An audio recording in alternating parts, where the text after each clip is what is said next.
Here we are. December is coming to a close and we're staring down the barrel of a new decade. But before we pop the champagne and put on a pair of those dumb glasses, let's take a look back at the past year and the films we loved in it. These are our picks for the 10 best movies of 2019.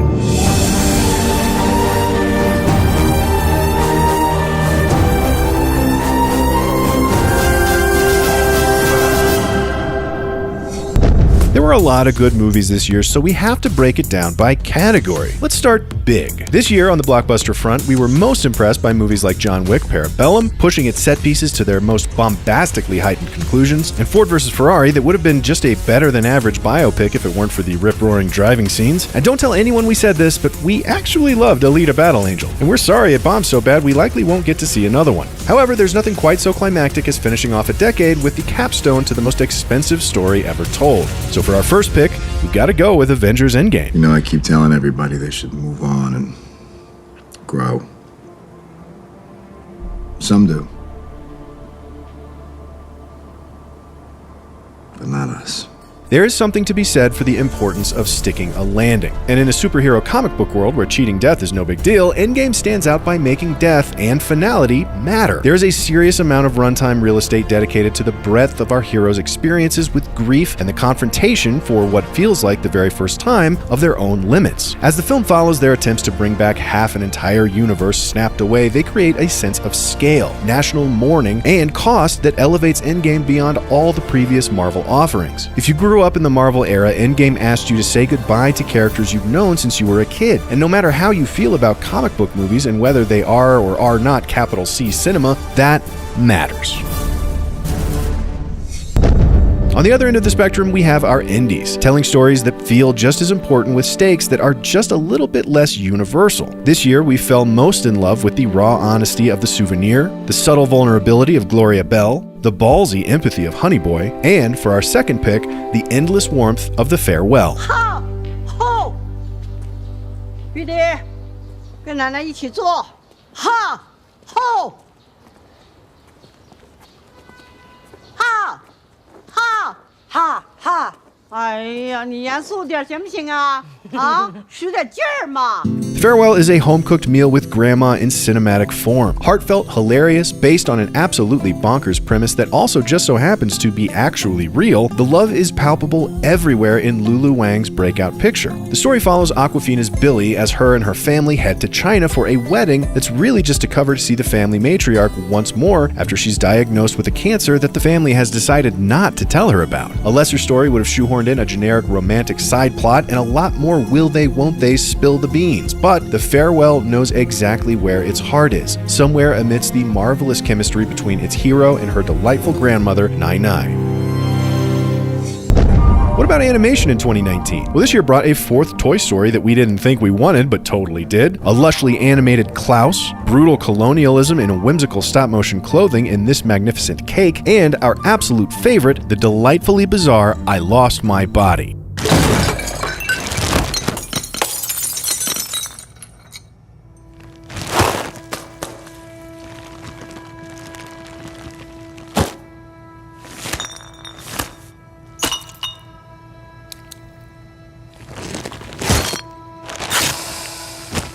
A boy loses his hand, and I Lost My Body is the story of how he puts himself back together. Except, instead of following the boy, it follows his hand, crawling its way back to him like a five-legged flesh crab. Well, sometimes. Other times it looks like a tiny little person, and somehow you end up feeling for the strange little bugger. Him and his owner both, and for a surprising amount. Most films, in one way or another, engage with our experience of sight. Quite a few engage equally with our experience of sound. But it's a rare film that renders a sense of touch quite so cinematically as done here, evoking sense memories so powerfully specific that you can almost feel them as you watch. It's a point of view from which we've never seen a story before, and it's completely impactful in the telling.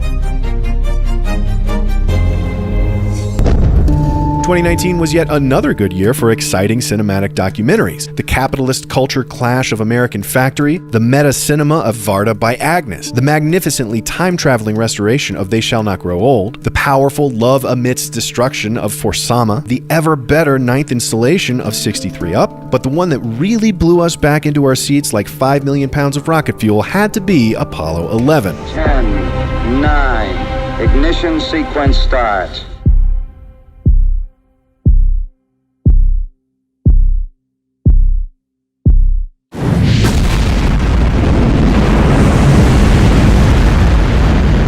2011 mines an enormous wealth of archival sources, including some magnificent and previously undiscovered 70mm footage to retell the story of the moon landing as if you were there. It uses no narration, no interviews, and no recreation. Even the synthesizers used in the fantastically tense score were period accurate. The story is told almost completely with recorded conversations between the astronauts and their mission controllers, with plenty of screen time set aside to just marvel at the colossal scale of it all. And in a year of visually impressive space movies that weren't quite our speed, some with truly massive CGI budgets, they still don't come near to feeling as awesome and monumental as what it was actually like when we put a man on the moon.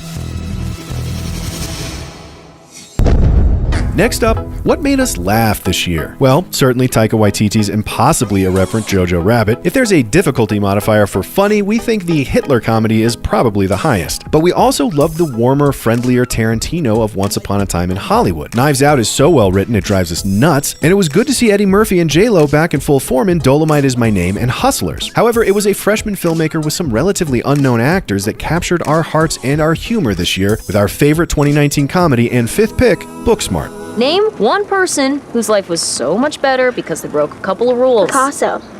He broke art rules. Name a person who broke a real rule. Rosa Parks. Name another Susan B. Anthony. God damn it. Basically, a female Superbad, complete with McLovin-esque sidekick, actually kind of a couple. Two girls that played it safe in high school learned that as they were busy studying, their classmates were partying and still managed to get into the Ivies alongside them. So they set out to get themselves into some good old-fashioned trouble before graduation.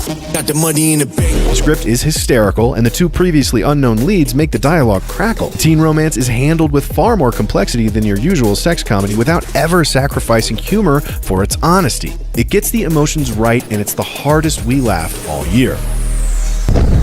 Of course, on the opposite end of the emotional spectrum, we've got the tense and the scary. There was a lot to like about the Jungian self-confrontation of Us, Dread in the Sunlight of Midsommar, and sea shanty insanity of The Lighthouse, but they just didn't quite impress us like Get Out, Hereditary, or The Witch. Thrillers, though, were a different story. Joker was gorgeous with yet another performance that proves Joaquin Phoenix is an acting talent unlike anyone else. Uncut Gems was maybe too good of a thriller. Seriously, one of two reasons we're not picking it is because it gnawed at our stomach lining from start to finish like a 2-hour panic attack. The other reason, of course, is that Bong Joon-ho's Parasite came out this year and just so happened to be the best thriller in a very long time. 왜 그래요? 진짜. 아버지, 안 돼요. 죽어요.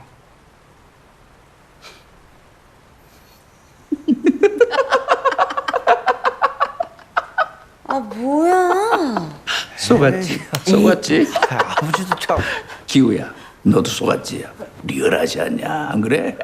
Parasite is truly unlike any movie we have ever seen before or since. Part comedy, part thriller, part social drama, mixing and transitioning between its tones effortlessly and often. Bong Joon-ho is in full control of his craft and soaring. And then there's the story. An hour in, you're trying to guess where the hell this could possibly be going, but you can't. It's impossible. It always seems like there's 100 different satisfying ways he could take it at every turn, but he always seems to pick none of the above and do something even more interesting than you could have imagined. In a world where people say silly things like there's really only 7 stories, and experienced viewers pride themselves on the savvy to see every twist and turn coming miles in advance, Parasite manages to make us feel like kids at the movie theater again, truly in awe and wonder at what the silver screen has in store.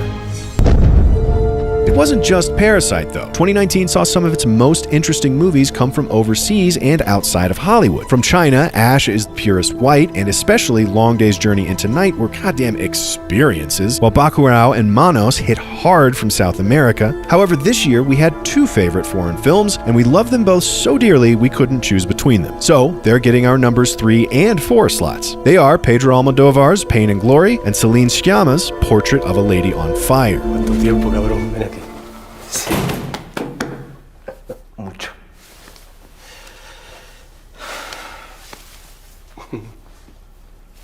¿Me habrías reconocido si me ves por la calle? Tendría que haberme fijado, pero sí. Los ojos son los mismos. Non, j'ai pas touché. Non, j'ai pas touché. Ça y est, c'est bon. Vous avez touché. Concentrez-vous un peu. À vous.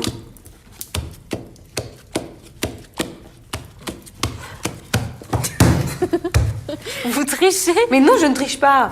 Je joue vite. In Pain and Glory, we see Almodovar reach for new personal and autobiographical heights, while his lifelong collaborator, Antonio Banderas, delivers a performance subtle and honest so far beyond what we had previously thought him capable. It's the story of an aging director in Madrid struggling with health and art, turning to heroin in his 50s, mending fences and then breaking them again, and remembering his past. The film is at its best when Banderas shares the screen with his aging mother or with his former lover, and although neither episodes are very long, that sort of seems like the point. You love them so much you really wish they wouldn't go. And then there's the final shot. It's neither tragic, heroic, melodramatic, nor flashy, but there's a power in its simplicity that just broke us into tears.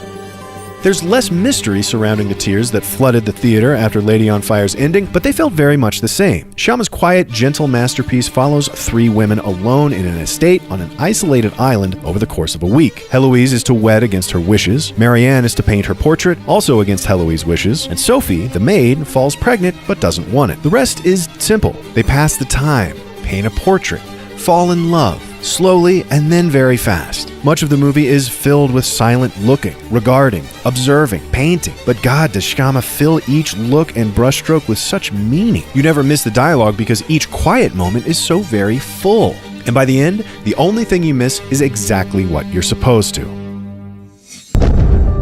Finally, closing out our list and our year, we have our prestige dramas. Call them our best picture picks. This year, 1917, was an absolute roller coaster ride of a story and the best possible Deacon's clapback at Chivo for Birdman. Waves was beautiful and emotional and sensitive in all the ways that we love. Little Women was an absolute delight and proof positive that Greta Gerwig is just too good for this world. And A Hidden Life is as Malicky a Malik as he ever did Malik, but goddamn, that means there's a lot of beauty amidst his mess. However, this year we think nobody has gone as big as Netflix, and at serious expense. They tackled love, loss, regret, faith, and mortality itself in 2 of the best movies of the year: Baumbach's A Marriage Story and Scorsese's The Irishman. What's this? It's a manila envelope, love. Ooh, can I start over? There's my name on it.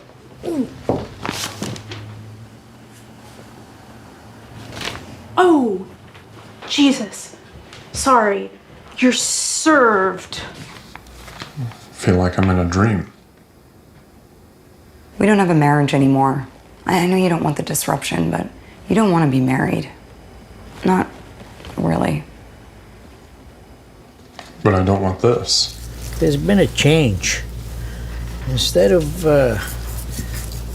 going up right away, we're gonna hang around tomorrow morning and then go up, drive up. No, but I told Jimmy that we were going to be up in the morning. I told Jimmy we were going to be up in the morning. What? Frankie, we did all we could for the man. Marriage Story sees Baumbach channeling Bergman and his own marriage to Jennifer Jason Leigh into a personal, sometimes funny, often devastating portrait of the parade of 1,000 little heartbreaks that come with divorce. The acting is just as good as everyone singing its praises says it is, and the empathy for all involved is practically endless. The whole thing is so clearly somebody's fault, but nobody really seems to deserve the blame. They're all doing their best, and they hurt each other deeply in the process. But beneath all this pain and the resentment it turns into, over and over Baumbach finds an irrepressible compassion in his characters that gives us hope that it may well be there in us as well. Then there's The Irishman. It may not be a movie for everyone, but my God, was it the movie for us. You came in expecting another Goodfellas, another Casino, another gangster story with rapid-fire montage and a bunch of Rolling Stones cues and every talented Italian-American actor there ever was, and you get that for a little while until you look down and realize it's become something else entirely right beneath your feet. Because it's been 30 minutes since the last music cue, and suddenly you just feel so hollow and sad, as if the best parts of your life are behind you, but you still have so far to go and no way to turn back time and undo your mistakes, no matter how hard you try. It brings together the 2 most prominent trends of Scorsese's career, the criminal epic and the religious contemplation, and seams them together in a beautiful alchemy that feels like his entire filmography has been building towards this very moment. It's Marty in conversation with himself, reevaluating all the fun he had with his lovable scoundrels, shouldering the full weight of the remorse a life of crime really begets. It aches with the heaviness of existence, which is why it's one of our absolute favorites of the year. So what do you think? Disagree with any of our picks? Did we leave out any of your favorite films of the year? Do you think that's because we didn't see them or just because we didn't like them? We'll never tell. Let us know in the comments below and be sure to subscribe for more Cinefix movie lists.